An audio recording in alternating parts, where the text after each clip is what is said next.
Bonsoir à toutes et à tous. Pierre m'a confié la lourde tâche d'introduire cette soirée avec sur ces sujets des usages et du numérique qui sont évidemment des sujets de préoccupation extrêmement importants pour les acteurs de l'immobilier comme nous le sommes chez Bouygues Immobilier. On m'a demandé aussi de me cantonner au sujet de l'immobilier, parce qu'il paraît qu'il y a une séance du même ordre sur la ville, parce que moi j'étais parti sur l'urbanisme et la ville, mais je vais rester sur l'immobilier. Et puis j'ai laissé de côté aussi le BTP et la production, que je connais par une autre casquette chez Bouygues, mais qui est pas le sujet du jour. Donc si je prends l'immobilier, aujourd'hui l'immobilier, c'est, comme vous le savez tous, une activité assez peu innovante, en fait. En tout cas, les rythmes, il y a des changements, évidemment, mais le rythme des changements n'a rien à voir avec ce qu'on peut voir dans d'autres industries, y compris dans celles qui sont plus liées aux technologies de l'information. Pourquoi ce relatif peu d'innovation ? D'abord, c'est un secteur qui est à la frontière entre le public et le privé. Donc, c'est un secteur qui est extrêmement réglementé, très administré, qui est structuré à la fois par le fait qu'il y ait des autorisations. On ne peut pas faire grand-chose sans autorisation administrative. Et puis, il est aussi très structuré par des sujets de fiscalité, que ce soit en France en tout cas, même dans pas mal de pays étrangers, que ce soit pour les sujets de... Bonsoir, Meka. Quelle arrivée de star. Donc il est aussi très administré, donc finalement assez protégé par ces sujets, par l'ensemble de ces sujets. Et ce qu'on constate sur la longue durée, c'est qu'il y a assez peu d'évolution de la productivité de nos métiers par rapport à ce qu'on constate dans d'autres activités. Alors évidemment, il y a des évolutions, et comme toujours, les évolutions elles se font sous la contrainte. Donc il y a des paliers d'évolution de temps en temps.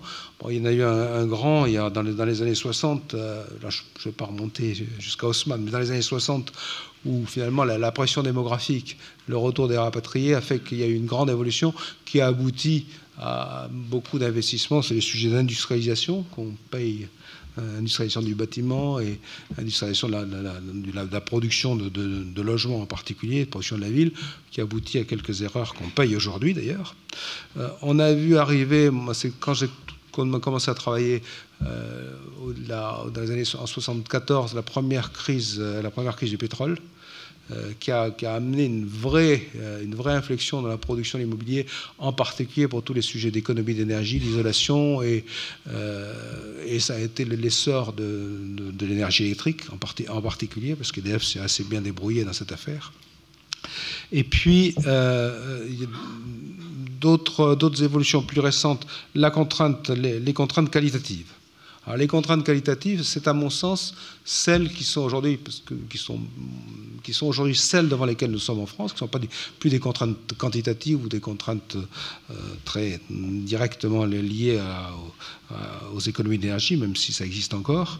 On a vu dans les années 70 d'abord l'adaptation de la ville à l'automobile, le tout automobile, l'étalement urbain d'une part, les autoroutes urbaines en France, encore plus à l'étranger, et puis par ailleurs en matière de mode de vie, on a vu aussi l'adaptation des équipements des logements qui ont quand même pas mal changé dans ces années-là, et puis en bureau, l'apparition qui a commencé de l'open space sous l'effet des changements de mode de travail.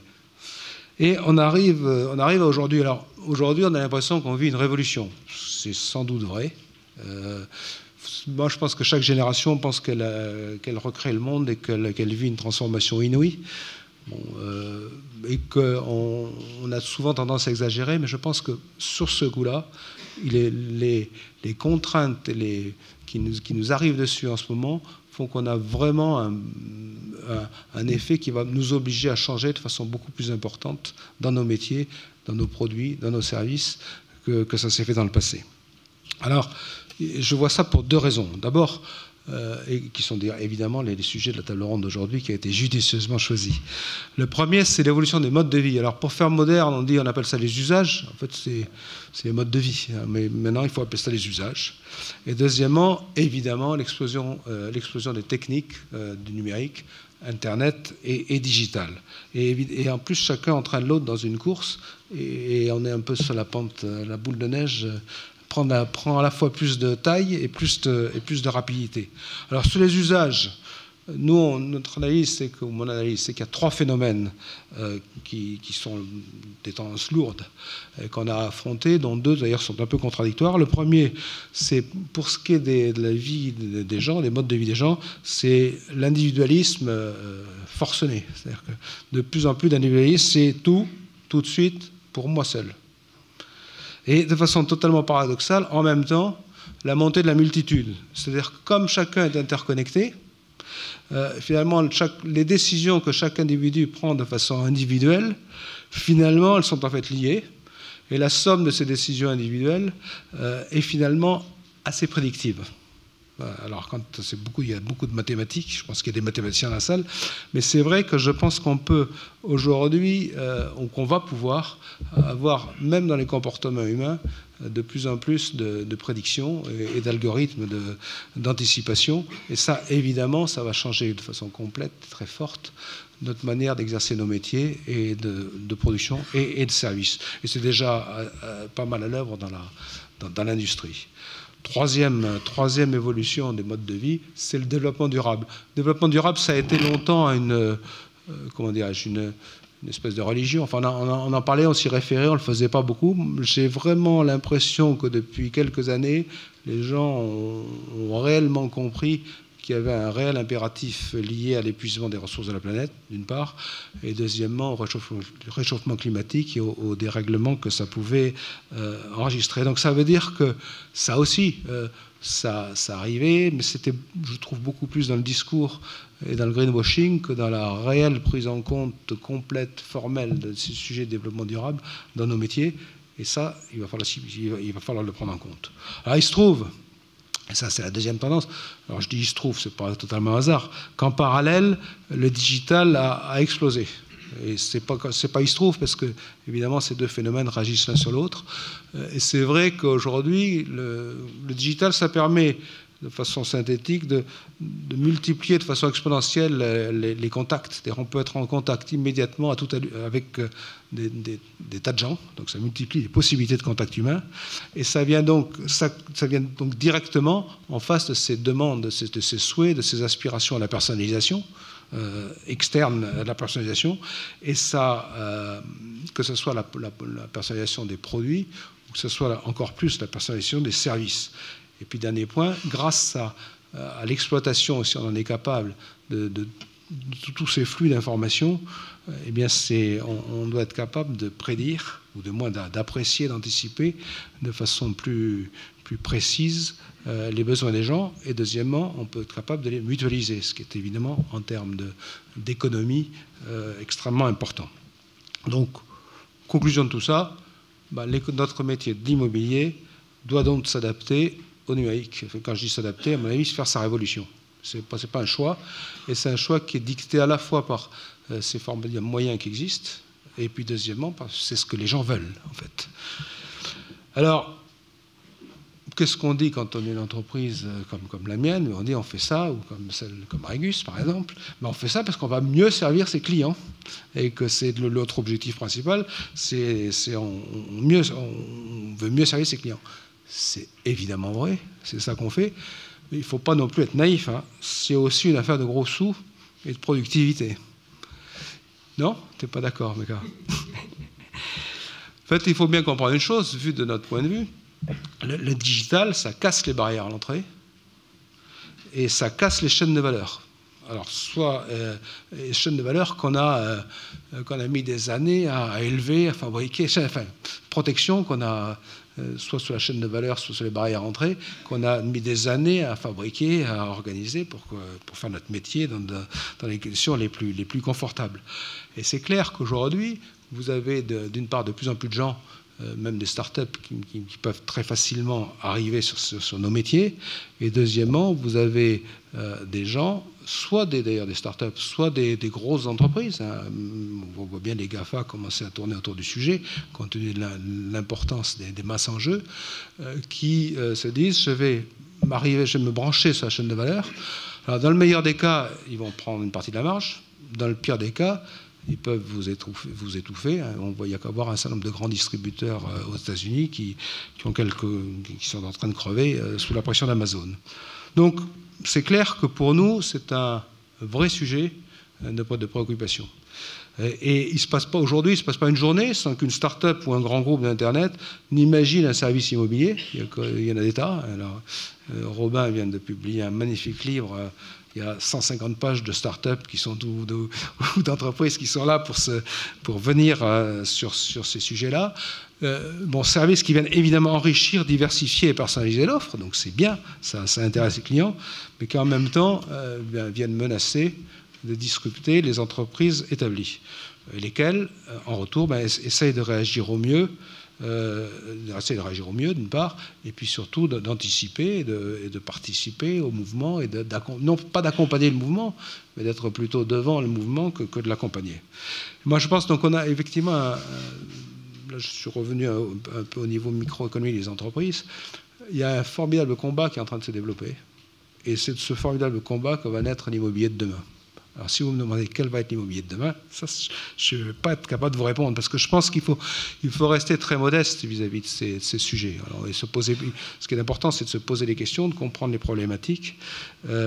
Mais finalement, quand on réfléchit, il y a 10 ans, peu d'entre nous imaginaient ce qui se passe aujourd'hui. Et je pense que comme le temps s'accélère, ça risque d'être encore plus vrai dans le futur. J'ai aucune certitude sur le point d'arrivée, mais j'ai une certitude, c'est que ça va arriver et que ça va arriver vite, et probablement plus vite qu'on le pense.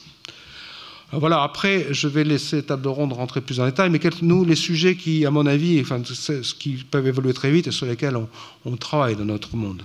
Alors il y a évidemment la maquette numérique, le BIM, qui est déjà très avancée, qui est intéressante, évidemment, qui a d'abord été prise en charge ou en compte par les entreprises, parce que ça permet de gérer les chantiers et de réaliser les plans de synthèse, qui sont généralement un des gros problèmes sur les chantiers. On peut imaginer qu'avec la maquette numérique, on pourra à la fois personnaliser les immeubles et éviter de taper au marteau-piqueur pour casser des voiles en béton, comme on le fait en longueur de journée. Mais évidemment, ça intéresse aussi les concepteurs. Et pour nous, pour les gens de l'immobilier, ça nous intéresse à deux titres. Ça nous intéresse en amont du chantier, sur tout ce qui est la conception et la personnalisation des immeubles et des services qu'on va pouvoir y apporter. Et puis à la sortie, dans toute la gestion et l'exploitation des immeubles. Et donc la continuité de la maquette numérique est évidemment un plus. Deuxième sujet, moi je crois beaucoup au développement des immeubles connectés, que ce soit en bureau ou en logement, parce que ça permet de faire des immeubles qui sont plus souples, qui sont plus économes, parce par exemple, nous, on a développé des immeubles à énergie positive, qu'on appelle Green Office en bureau. Green Office, on a été obligé de développer un métier qu'on ne faisait pas. On a été obligé de développer un logiciel. C'est pas nous qui l'avons fait, mais en l'occurrence, on l'a fait développer. Mais on est propriétaire d'un logiciel qu'on exploite sous licence maintenant. Ce qui est quand même pour nous un métier qui n'a rien à voir avec ce qu'on faisait il y a quelques années. Pourquoi ? Parce que comme on garantit les charges de chauffage, et même maintenant les charges complètes, eh bien, on ne va pas garantir quelque chose qu'on n'est pas capable de contrôler. Donc, l'immeuble connecté, et tout ça va être basé sur l'explosion de l'Internet des objets, puisque vous savez qu'on dit que d'ici 2030, il y aura 50 milliards d'objets connectés dans le monde. Donc, c'est clair que sur ces sujets-là, il y a des tas de choses à faire, et ça va apporter évidemment des services aux habitants. Par exemple, aujourd'hui, on a, nous, un logement, des logements totalement connectés, ça s'appelle Flexhome, qui permettent beaucoup de gérer à distance ces logements. On peut même, par exemple, avoir des serrures numériques. On vous donne un code à un livreur, code qui va durer 5 minutes, et qui vous permet de rendre un certain nombre de services de ce type. Deuxième sujet, j'ai parlé des immeubles connectés, c'est la gestion. Je pense qu'on est en train d'entrer dans un monde où les promoteurs qui étaient spécialisés, là je parle pour ma casquette, pour ma paroisse, qui étaient plutôt spécialisés dans la construction, le développement des immeubles, vont forcément ça va être amené à intégrer la gestion, comme c'est déjà le cas d'ailleurs dans les commerces, c'est en train de l'être dans les bureaux, et ça l'est évidemment dans les immeubles de coworking. Donc gestion des immeubles, ce qui va impliquer mutation des métiers des agents immobiliers, ça c'est très clair, des syndics, des asset managers, des property managers, tout ça va se redistribuer, se refusionner avec des structures un peu différentes. Et évidemment, ça sera la même chose au niveau des villes, puisque maintenant on peut imaginer qu'on va pouvoir gérer des services urbains. C'est ce qu'on fait d'ailleurs, c'est ce que notre groupe fait d'ailleurs à Dijon aujourd'hui, mais j'ai promis de ne pas parler de ville. Le coworking, donc la révolution des usages dans le bureau, là, vous allez en parler abondamment. C'est clair que les immeubles de bureaux partagés, les acteurs anciens sont en train de se transformer. Les acteurs qui n'étaient pas sur ce marché comme nous, ils sont allés avec Nextdoor. Et donc tous ces immeubles où finalement on n'a pas un poste de travail pour chaque collaborateur et où on règle le problème de la flexibilité d'utilisation. Il faut arriver à régler le problème de la flexibilité d'utilisation pour les entreprises qui ne veulent pas ou ne peuvent pas s'engager sur 9 ans ou 12 ans, et en parallèle la nécessité d'avoir des flux financiers longs pour financer les immeubles. Donc pour arriver à régler ce problème, souplesse et flexibilité pour les entreprises et flux financiers longs, il faut intercaler des systèmes de coworking, ce que les uns et les autres, on est en train de développer. Le coup d'après étant de fabriquer des immeubles multifonctions et des immeubles as a service qui fonctionnent 7 jours sur 7, 24 heures sur 24 et qui offrent des tas de services et plus seulement des bureaux. Autrement dit, je pense qu'on va assister à une fongibilité des frontières entre les usages de logement, les usages de bureaux, de commerce ou de loisirs, et qu'on va arriver dans les centres urbains, dans les métropoles. Je parle essentiellement des métropoles qui sont le moteur de cette transformation. Dans les métropoles, on va arriver à de nouveaux types d'objets, ce qui posera aussi de grandes questions de conception aux architectes. Un sujet qui n'est pas évoqué dans la table ronde aujourd'hui, mais je pense qu'il est un vrai sujet de réflexion, c'est les sujets de mobilité. Parce que quand on parle logement, on parle mobilité, voiture. Et imaginez quels doivent être les immeubles du futur si on imagine qu'il n'y a plus de voitures en ville, ou qu'il y a des voitures autonomes, qu'il y a des Uber, des services partagés avec des voitures autonomes et des transports en commun, et quasiment plus de voitures privées en ville. Comment ça se passe? Qu'est-ce qu'on fait des parkings? Comment on dimensionne ça? Comment on gère les questions? Évidemment, ça se lie au numérique avec l'autopartage. Donc il y a tout le sujet de la mobilité qui, à mon avis, est un des sujets qui va sortir rapidement en liaison avec l'immobilier. C'est pas seulement le sujet de M. Pépi, comme il l'a annoncé aujourd'hui. Et dernier point, mais là je ne vais pas l'aborder, c'est le big data, parce que c'est le coup d'après, c'est quand on a des tas de données. Je parlais de prédictif, on peut certainement faire énormément de choses en matière de vente, de conception et de réalisation d'immeubles, mais là on est très, très en amont. Voilà, tout ça, moi je pense que c'est compliqué évidemment pour nous, mais je pense que c'est une bonne chose. C'est une bonne chose parce que, même si c'est compliqué, parce qu'on peut rêver finalement, après ça, d'une ville plus douce pour ses habitants, d'immeubles moins coûteux à construire et à exploiter, qui soient plus sûrs, qui soit plus durable, plus respectueux de l'environnement, et qui soit mieux adapté aux souhaits de chacun, puisqu'on peut personnaliser, et plus évolutif, parce que l'expérience prouve qu'on est incapable de savoir comment vont fonctionner la ville et les usages dans 20 ans, et donc il faut que nos immeubles soient capables de se transformer et d'évoluer. Voilà, donc pour ça, il faut d'abord qu'on se transforme, il faut qu'on analyse mieux les besoins de nos clients, actuels et futurs. Et en même temps, puisque c'est la mode de dire en même temps aujourd'hui, il faut qu'on comprenne les apports possibles des technologies digitales. Alors, autrement dit, nous, on peut imaginer les besoins de nos clients, mais on ne sait pas très bien apprécier ce que les technologies digitales peuvent nous apporter. Et à l'inverse, les spécialistes du digital, il doit y en avoir dans cette salle, savent très bien ce qu'ils sont capables de faire, mais n'ont pas toujours une vraie conscience des usages, à quoi ça peut servir. Ça veut dire qu'il faut arriver à se parler, à s'accrocher. Pour ça, il faut que nous, on monte en compétences dans le domaine digital, et donc qu'on développe, qu'on embauche les gens qu'il faut, qu'on structure nos sujets. Il faut qu'on apprenne à parler à start-up, de temps en temps, nous, on a un fonds de capital risque, c'est-à-dire qu'on puisse mettre de l'argent chez eux pour mieux comprendre comment ils fonctionnent et pour qu'on puisse les aider. Et ça veut dire qu'il faut effectivement fabriquer du dialogue et de la coopération entre des mondes qui sont probablement qui se connaissent pas, et je trouve que ça va être un des mérites de ces tables rondes de les rapprocher. Dernier sujet, c'est que tout ça, c'est pas des sujets. Je pense que la transformation numérique des entreprises, ça n'est pas un sujet uniquement technique, évidemment, il faut de la technique, mais c'est d'abord dans la tête que ça se passe. Et donc il faut qu'on change de logiciel, mais là je parle du logiciel cérébral, hein, le logiciel de la tête. Et dans une entreprise, c'est d'abord un problème de management et un problème de ressources humaines, ce qui, évidemment, pour des entreprises comme nous, il faut qu'on fasse notre mue.